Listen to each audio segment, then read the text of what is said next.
வணக்கம் திரு தீரன். தற்பொழுது அதிமுக பொதுச் செயலாளராக இருக்கக்கூடிய திருமதி சசிகலா அவர்கள் முதலமைச்சராக பொறுப்பேற்க வேண்டும் என திரு தம்பிதுரை அவர்கள் வேண்டுகோள் விடுத்திருக்காரு. இது குறித்து உங்களுடைய கருத்து திரு தீரன்?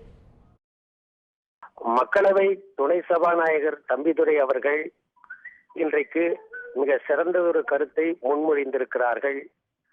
மாண்புமிகு தமிழக முதலமைச்சராக இருந்த எங்களுடைய இதய தெய்வம் புரட்சித் தலைவி அம்மா அவர்களுக்கு பின்னாலே கட்சியையும் ஆட்சியையும் ஒரு சேர வலிமையாக சிந்தாமல் சிதறாமல் கொண்டு செல்வதற்கு ஏற்ற ஒரே தலைமையாக இருந்து செயல்படக்கூடியது. அது கட்சியிலும் ஆட்சியிலும் ஒரே தலைமையாக இருந்து செயல்படக்கூடிய ஆற்றல் இன்றைக்கு யாருக்கு இருக்கிறது என்ற அந்த மிகப்பெரிய கேள்விக்கு முன்னாலே எங்கள் அனைவருக்கும் 1,54,747 தொண்டர்களை பெற்றிருக்கிற அனைத்து இந்திய 1,54,707,247 தொண்டர்களை பெற்றிருக்கக்கூடிய அனைத்து இந்திய அதிமுக தொண்டர்களுக்கு எங்கள் கண்முன்னால் நிற்பது எல்லாம் மதிப்பிற்குரிய சின்னம்மா அவர்கள் தான்.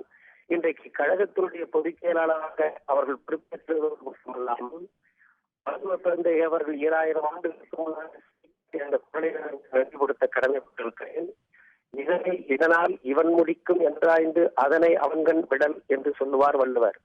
அதே போல கட்சி தலைமை இன்றைக்கு மாண்புமிகு அம்மா அவர்களோடு உறுதுணையாக இருந்து 33 ஆண்டு கால அனுபவங்களை பெற்றவர்.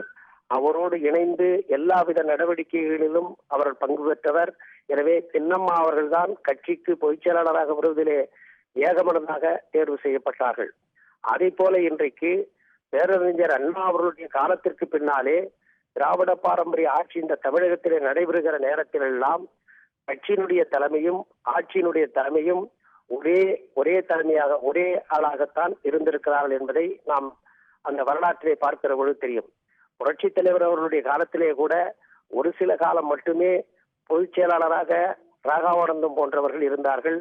ஆகவே இன்றைக்கு நான் குறிப்பிடுவது என்னவென்று சொன்னால், தமிழகத்தினுடைய முதலமைச்சராக இதய தெய்வம் புரட்சி தலைவி அம்மா அவர்களைப் போல இன்றைக்கு ஒரு பெண், ஏனென்று சொன்னால் அனைத்து இந்திய அதிமுகவிலே உறுப்பினர்களிலே ஆண்களை விட பெண்களுடைய பலம்தான் அதிகம். எனவே அந்த பெண்களின் பிரதிநிதியாக ஒரு தாய்க்குலத்தைச் சேர்ந்த சின்னம்மா அவர்கள் முதலமைச்சராக வருவது சால பொருத்தமானது என்பதுதான் எங்கள் அனைவருடைய கருத்து. இதிலே சில பேர்கள் ஏற்றுக்கொள்ளவில்லை, பொதுமக்கள் ஏற்றுக்கொள்ளவில்லை, தொண்டர்கள் ஏற்றுக்கொள்ளவில்லை, சிறு சலசலப்புகள் இருக்கிறது என்றெல்லாம் சில பேர்கள் குறிப்பிட்டு சொல்லுகிறார்கள். இந்த இயக்கம் புரட்சி தலைவர் அவர்கள் மறைந்த பொழுது அவர்கள் நினைத்த மாதிரியே அது இரண்டாக பிளவுபட்டது. எங்களுடைய அரசியல் எதிரிகள் நினைத்தது இப்பொழுது நடக்கவில்லை.